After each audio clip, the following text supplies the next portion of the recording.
اللہ الرحمن الرحیم۔ السلام علیکم عزیز طالبات، آج ہم نے اپنے مضمون ٹیکنیکل ایجوکیشن یعنی فنی تعلیم کے بقیہ نصف حصے کا مطالعہ کرنا ہے اور مشکل الفاظ کے معنی دیکھنے ہیں۔ آئیے مطالعے کا آغاز کرتے ہیں۔ وہ باتیں جن سے قومیں ہو رہی ہیں نامور سیکھو، اٹھو تہذیب سیکھو، صنعتیں سیکھو، ہنر سیکھو، بڑھاؤ تجربے اطراف دنیا میں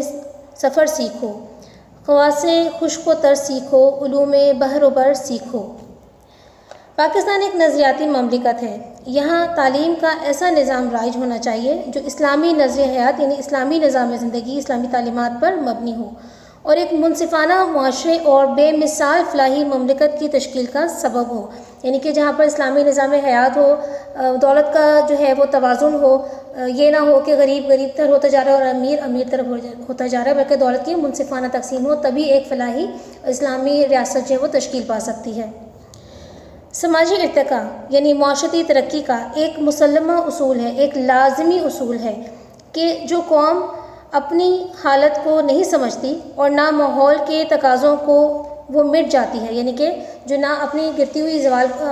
حالت کو سمجھتی ہے، نہ زوال کو سمجھتی ہے، اور نہ ہی اس بات کی ضرورت سمجھتی ہے کہ وہ محسوس کرے کہ دنیا کیا چاہ رہی ہے، دنیا کہاں جا رہی ہے، اس کے تقاضے کیا ہیں، کیا ضروریات ہیں، کس قسم کے علم و ہنر سیکھنے کی ضرورت ہے۔ اگر کوئی قوم ایسا نہیں سوچتی تو وہ ختم ہو جاتی ہے، صفحہ ہستی سے مٹ جاتی ہے، اس کی داستان بھی داستانوں میں نہیں رہتی۔ تاریخ کے مطالعے سے پتہ چلتا ہے کہ کم حیثیت اور کمزور قومیں صرف فن اور محنت کے بلبوتے پر بنیاد پر ترقی یافتہ قومیں بن گئیں۔ آج جاپان جیسا چھوٹا سا ملک انہی کے سہارے، یہ انہی پہ جو ہے املا غلط ہے، آپ نے دو چشمے ہی کے ساتھ انہی لکھنا ہے،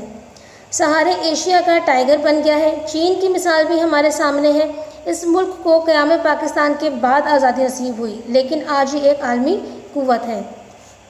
ایک اور عنصر یعنی ایک اور جس نے حالیہ سالوں میں تکنیکی تعلیم کی اہمیت کو زیادہ اجاگر کیا ہے، زیادہ بڑھایا ہے،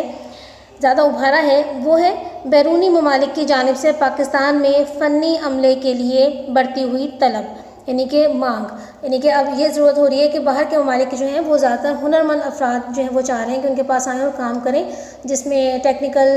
ایجوکیشن والے لوگ ہیں، معمار ہیں، عمارتیں بنانے والے مزدور ہیں، اس کے علاوہ پیٹرول پمپ پہ وہاں پہ لوگ کام کر رہے ہوتے ہیں یا ہوٹلوں میں کام کرتے ہیں، تو یا کمپیوٹر کا کوئی کام ہوتا ہے وہ سیکھتے ہیں، تو اس طرح کے افراد جو ہیں وہ بیرون ملک جو ہے لوگوں کو غیر ممالک میں جو ہے چاہیے۔ ہمارے ملک میں ذہانت کی کمی نہیں ہے۔ کوئی دن ایسا نہیں گزرتا کہ قومی اخبارات بیرون ملک روزگار یعنی ملازمت کے اشتہارات سے نہ بھرے ہوئے ہوں۔ کام اور ان کے فوائد بہت پرکشش ہیں، بہت متاثر کن ہیں، اپنی طرف کھینچتے ہیں، یعنی کہ وہ کام جو بتاتے ہیں اس کے ساتھ اس کی تنخواہ جو ہے وہ بھی اتنی پرکشش ہوتی ہے کہ لوگ لازمی طور پر جو ہے باہر کے ممالک میں جانا چاہتے ہیں کام کے لیے۔ فنی تعلیم میں مہارت رکھنے والے نوجوان اپنا وقت ضائع نہیں کرتے اور ان کے لیے درخواست دے دیتے ہیں۔ پچھلے چند سالوں میں ہزاروں فنی مہارت رکھنے والے لوگ سول انجینئر، یہ جو عمارتیں وغیرہ بناتے ہیں، اسٹرکچر بناتے ہیں، ان کے بارے میں کہ سیمنٹ، ریت، بجری کا کیا تناسب ہونا چاہیے کسی بھی تعمیر میں، سول انجینئر، کنکریٹ ٹیکنالوجسٹ، سائنسی اسسٹنٹ، ویلڈرز، میئر اور معمار یعنی مزدور کے طور پر تعمیرات کے کام کرنے والے کے طور پر کام کرنے کے لیے اپنے گھروں کو چھوڑ چکے ہیں۔ طاقت وہ ہے بااثر جو سلطانی ہے، اس جا ہے چمک جہاں زر افشانی ہے، اس جا یعنی اس جگہ، زر افشانی یعنی سونا اگلا جاتا ہے جہاں ترقی کے مواقع ملتے ہوں۔ تعلیم وہ خوب ہے جو سکھائے ہنر، اچھی ہے وہ تربیت جو روحانی ہے۔ در حقیقت گورنمنٹ کو یعنی حکومت کو فنی تعلیم کی حوصلہ افزائی کے لیے، حوصلہ بڑھانے کے لیے کہ لوگ زیادہ سے زیادہ جو ہے وہ فنی تعلیم حاصل کریں،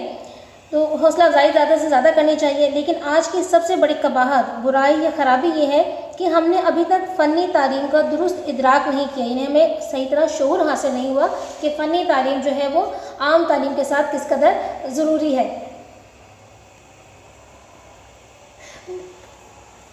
اور نہ ہی اس سلسلے میں پیش رفت کے لیے یعنی آگے بڑھنے کے لیے اقدامات کیے ہیں، تدبیریں کی ہیں کوئی، حالانکہ اس کے لیے ہمیں ہنگامی بنیادوں پر یعنی فوری طور پر، مشروط طور پر انتظامات کرنے کی ضرورت ہے۔ ہمیں عام تعلیمی اداروں کی جگہ فنی تعلیم کے اداروں کی بہتات یعنی کثرت کی ضرورت ہے، اور یہ اس وقت ممکن ہے جب ہم ہوش مندی اور دور اندیشی سے یعنی مستقبل کو سوچتے ہوئے اس طرف اپنی توجہ مرکوز کریں گے۔ ارشاد وارد آ رہا ہے کہ اے ایمان والو، بچاؤ اپنے آپ کو اور اپنے اہل و عیال کو اس آگ سے جس کا ایندھن انسان اور پتھر ہوں گے۔ یہ سورۃ التحریم کی آیت نمبر 6 کا ترجمہ تھا۔ دراصل اس وقت ہمارے ملک میں جو چند ادارے فنی تعلیم کی تربیت دے رہے ہیں ان کی حالت بہت ناگفتہ بے ہے، یعنی کہ ناقابل بیان ہے۔ اول یعنی پہلے تو طلباء کا رجحان ہی بہت کم ہے، یعنی کہ طلباء کی جو دلچسپی ہے، توجہ جھکاؤ جو ہے وہ بہت کم ہے اس طرف، اور ہم نے کبھی ان میں اس کی افادیت یعنی کہ اس کے فائدے اور اہمیت پیدا کرنے کی قومی یا نجی ذاتی سطح پر کوشش ہی نہیں کی۔ یعنی ہم نے طلباء کو کبھی جو ہے وہ علمی سطح پر یا ذاتی طور پر بھی جو ہے گھر میں بچوں کو نہیں بتایا کہ عام تعلیم کے ساتھ ساتھ ٹیکنیکل ایجوکیشن فنی تعلیم بھی کس قدر ضروری ہے، بلکہ ان اداروں کی ورکشاپوں یا تجربہ گاہوں کو جدید آلات یعنی نئے آلات ہنرمندی سے آراستہ کرنے کی، سجانے کی، مزین کرنے کی یا ان کو فراہم کرنے کی کوشش بھی نہیں کی۔ جبکہ دوسری جانب تربیت و تعلیم کے اخراجات اس قدر بڑھا چڑھا کر مقرر کر رکھے ہیں، اس قدر مہنگے ہو چکے ہیں کہ ایک عام اور اوسط درجے کا درمیان درجے کا طالب علم یا خواہش مند انسان اس طرف رجوع ہی نہ کر سکے، اس طرف آ ہی نہ سکے۔ آج کے دور میں ضروریات کو مد نظر رکھتے ہوئے، سامنے رکھتے ہوئے ہمیں اپنی اصلاح، اپنی درستی کرنی چاہیے اور اس بات کا ادراک، اس بات کا شعور نجی یعنی ذاتی اور سرکاری سطح پر کریں۔ زیادہ سے زیادہ فنی تعلیم کے ادارے اور فنی تربیت گاہیں ہر شعبے کے لیے قائم کریں، ہر ادارے کے لیے قائم کریں، جن میں فنی تربیت و تعلیم کی تمام آسائشیں اور سہولیات ہونی چاہیے۔ آسائش اور سہولت کا مطلب ایک ہی ہوتا ہے۔ اخراجات کو قومی سطح پر برداشت کرتے ہوئے انتہائی کم آمدنی والوں کو اس طرف راغب کریں، مائل کریں، تاکہ وہ ذوق و شوق سے، دلچسپی سے فنی تعلیم و تربیت حاصل کر کے ملک کی فنی افرادی قوت میں نہ صرف اضافے کا باعث بنے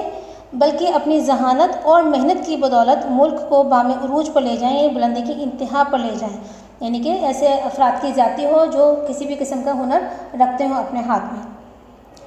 لہٰذا ان اداروں میں فنی تربیت دہندگان یعنی فنی تربیت دینے والے کی کثرت اور ماہر افراد کو مقرر کیا جائے اور ان کی ورکشاپوں اور تجربہ گاہوں کو جدید آلات سے آراستہ کریں تاکہ وہ جدید ٹیکنالوجی سے بخوبی آگاہ ہو کر، اچھی طرح واقف ہو کر اس میں اعلیٰ مہارت حاصل کر سکیں، تاکہ ملک میں پھیلے ہوئے بے روزگاری کے سیلاب پر قابو پایا جا سکے اور ملک خوشحالی اور خود کفالت ہوتا ہے اپنی ضروریات کو خود پورا کرنا کی منزل پا سکے۔ بصورت دیگر یعنی دوسری صورت میں ہماری ترقی اور خوشحالی ناممکن ہے۔ وہ قوم نہیں لائے کہ ہنگامہ فردہ یعنی مستقبل، جو فارسی ہے اس میں فردہ مستقبل کو کہتے ہیں،